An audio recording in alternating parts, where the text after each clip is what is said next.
Good morning, students. Good morning, everyone. Today we are going to study the chapter in history. It's very important in our history also. It has great importance on Indian history. The name of chapter is The Mughal Empire. The foundation stone of Mughal Empire was laid by Babur in 1526. The first battle of Panipat marked the end of the Delhi Sultanate and the beginning of the great Mughal Empire. Babur defeated Ibrahim Lodi, the last ruler of the Lodi dynasty, in the First Battle of Panipat in 1526 and established the Great Mughal Empire in the Indian subcontinent. The Mughals were the Turki-Mongol origin and ruled from the early 16th century to the mid 18th century. The greatest Mughal empire was Akbar, the grandson of Babur. The Mughals contributed to well-established administrative network and extended patronage to art and architecture. The Mughals claim lineage from two great rulers. They were Genghis Khan from the Babur's maternal side and Temur from the paternal side.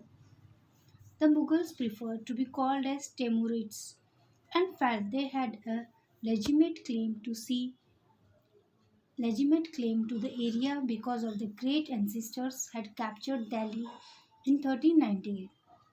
Another reason for this was Genghis Khan's memory was associated with the massacre of innumerable people.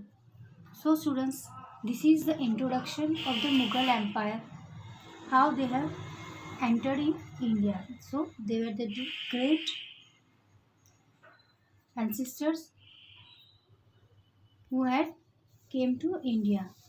One was from Genghis Khan, Babur's maternal side, and Temur from the paternal side, and they were called as Timurids. Now we move towards the military companies. Babur succeeded the throne of Farakra in 1494 at the age of 12. But another Mongol group attacked and forced him to leave the ancestral throne. He wandered for many years and seized the Kabul in 1504. He then captured Delhi in 1526 by defeating Abraham Lodi in the Battle of Panipat. So, the foundation stone of Mughal Empire was laid after the Battle of Panipat in 1526. Students, this is the important year to be remembered not only for this great seventh but for your memory and GK also. His successor Humayun recaptured Delhi from Sher Shah Suri in 1555. Akbar captured Chittor, Ranthambore, Gujarat, Bihar, Bengal, Kashmir, Berar, Khandesh, and so on. So the duration of Akbar's reign was 1585 to 1605, and the most of the area of India was captured under the Akbar. Jahangir took the battle against Sikhs at Ahoms. Shah Jahan captured Ahmednagar and Bijapur. Aurangzeb pursued a long fight in the Deccan, and as Babur is the foundation stone for Mughal Empire, the end of the Mughal Empire was laid by Aurangzeb. The succession tradition of the Mughals was not of primogeniture manner, as they followed the Mughal and Timurid custom of compulsory inheritance. In primogeniture, the eldest son inherits his father's estate. In compulsory, the inheritance is divided among all the sons.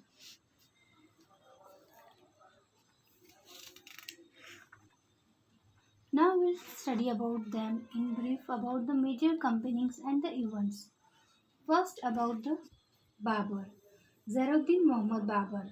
The complete name of Babur is Zahiruddin Muhammad Babur. Was a descendant from the Turkic conqueror Timur on his father's side and from the Mughal ruler Genghis Khan on his mother's side. His ancestral kingdom was Faragna, a small region in Central Asia. Babur lost his father at an early age and became the ruler of Faragana. Though he was soon ousted from there by the Uzbeks, however, he did not give up and overcome his difficulties with great courage and determination. Within few years, Babur became the ruler of Kabul in Afghanistan and then turned to India with an objective of territorial expansion.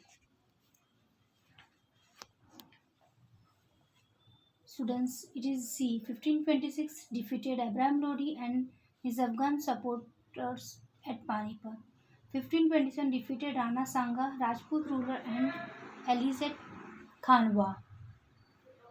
1528 defeated Rajputs at Chanderi, established the control over Agra and Delhi before his death. So this was about the Babur. Now we move towards the Humayun.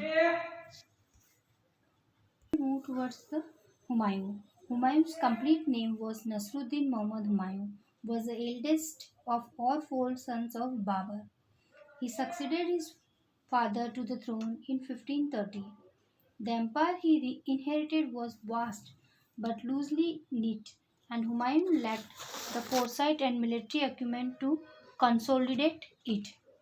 Humayun divided his inheritance according to the will of his father. His brothers were each given a provinces. The ambitions of his brother Mirza Kamran weakened the Humayun's cause against Afghan competitors. Sher Khan defeated Humayun at Chausa and Kannauj, forcing him to flee to Iran. In Iran, Humayun received help from the Safavid Shah. He recaptured Delhi in 1555 but died the next year after an incident in the building.